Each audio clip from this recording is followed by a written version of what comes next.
Episode 6. The Invisible Leash of Empathy.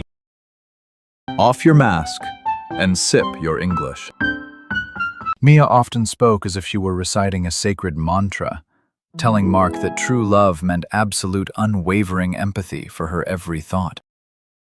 She believed that a partner should cater to her every whim, reflecting only the version of reality that made her feel safe.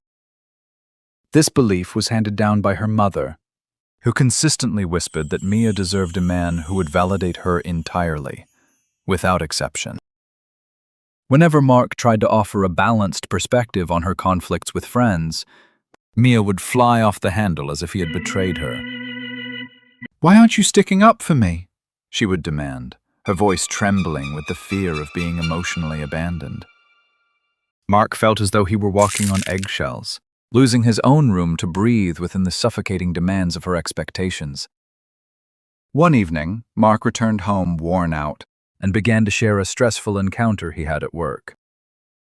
Before he could finish, Mia cut him off with a heavy sigh and complained that listening to his problems only added to her own stress. In that moment, her mask of a sensitive soul seeking connection slipped, revealing a fragile child terrified of any emotion that wasn't her own. Nietzsche would observe that her demand for empathy was actually a defense mechanism, a way to control her environment to avoid feeling insecure. She wasn't seeking love. She was seeking a fortress where her hidden wounds would never be touched by the truth. Behind her insistence on empathy was a profound fear that if Mark had his own thoughts, he might eventually see through her. True character is revealed not in how we demand to be treated, but in how we handle the vulnerability of those we claim to love. By recognizing the wound behind the mask, we stop judging the behavior and start understanding the terrified child within. Off your mask, sip your English, and sip your empathy. Sip your anchoring. 미아의 보이지 않는 목젖. 있잖아.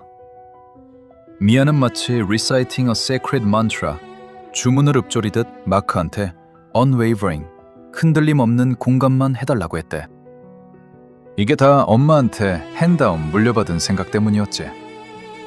마크는 늘 미아의 비위를 cater to, 맞춰주느라 고생했지만 미아는 마크가 자기 편을 드는 sticking up for, 옹호하는 일에만 집착했거든. 마크는 늘 walking on eggshells, 살얼음판을 걷는 기분이었는데 어느 날 마크가 worn out, 기진맥진해서 돌아왔을 때 미아가 그의 말을 cut him off, 가로막자 결국 그녀의 가면이 벗겨졌어. 그 틈으로 revealing a fragile child, 연약한 아이가 드러난 거지. 결국 니체가 말한 것처럼 그녀의 태도는 defense mechanism, 방어 기제였던 거야.